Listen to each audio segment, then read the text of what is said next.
So what does it actually look like to put the blog post template into action? Well, in this lecture, I'm going to show you. We're going to talk about defining the main idea, and I'm going to tell you why that's the most important factor of your blog post. And I'm actually going to show you right now what it looks like to put the blog post template into a word processor and to get started in that way. So we're going to hop over here to my word processor, and you can see here how we built out those different headline options we talked about.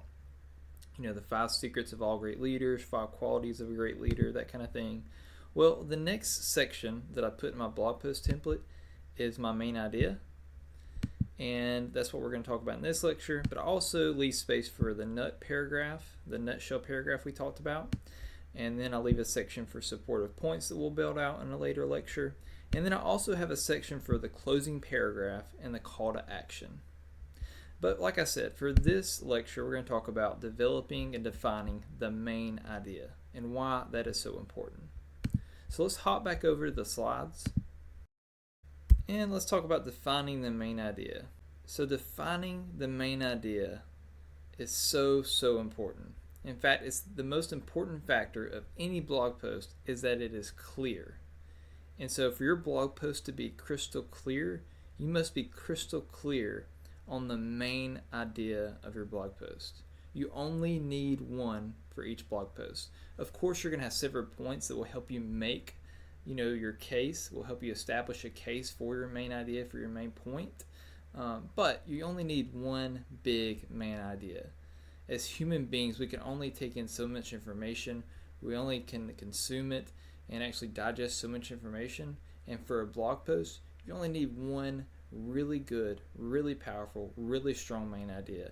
And your job in every blog post is to make that main idea as clear as you possibly can. Because if you're not clear, no one will care and no one will share. If no one cares and no one shares, you're not going to grow your blog. You're not going to grow your website. You're not going to grow your audience base.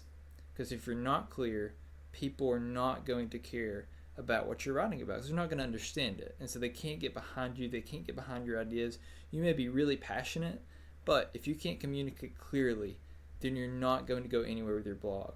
And so that's why it's so important that you spend some time trying to figure out what is the main idea of this blog post and really defining that.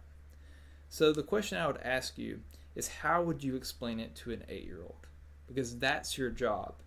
So to define your main idea in a sentence or two before you get started, think in terms of how would you explain it to an 8-year-old. I know that may sound silly, but you'll be surprised at how much that helps you crystallize your main idea. If you can't explain it simply, then you don't understand it fully.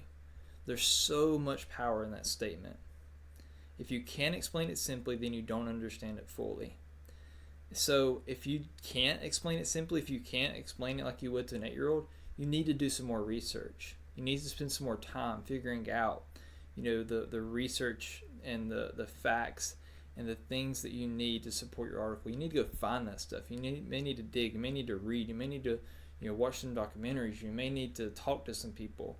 I don't know what you're writing about, but you need to do the background research to be able to support whatever idea you're trying to communicate. So let's actually go back into the word processor, and we're going to define the main idea for this article.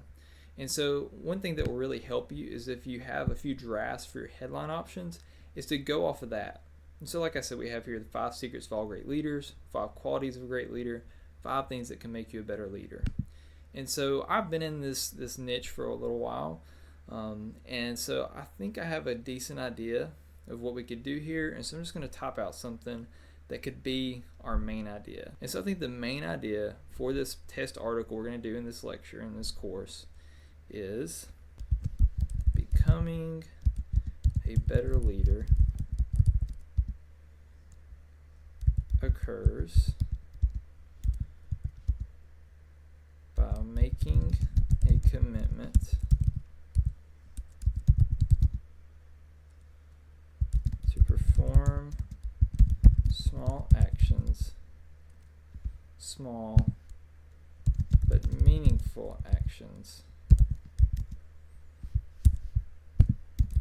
over an extended period of time. So the main idea for this article is going to be that becoming a better leader occurs by making a commitment to perform small but meaningful actions over an extended period of time. And so let's actually clean that up a little bit more. So becoming a better leader occurs by making a commitment to perform small but meaningful actions. Let's see here. Becoming a better leader is about making small but meaningful actions over an extended period of time. Becoming a better leader is about making small but meaningful actions over an extended period of time. So I think we're going to go with that. And the reason why I like that as my main idea is because this is going to allow me to fill out my supportive points in a later time. Because I'm actually going to use, I know I'm going to use 5 different things that make people a great leader, and all of them are going to be action oriented, because great leaders are made not by talk but by action. So this is the route we're going to go. The next lecture we're going to talk about building out your supportive points, and so I'll see you there.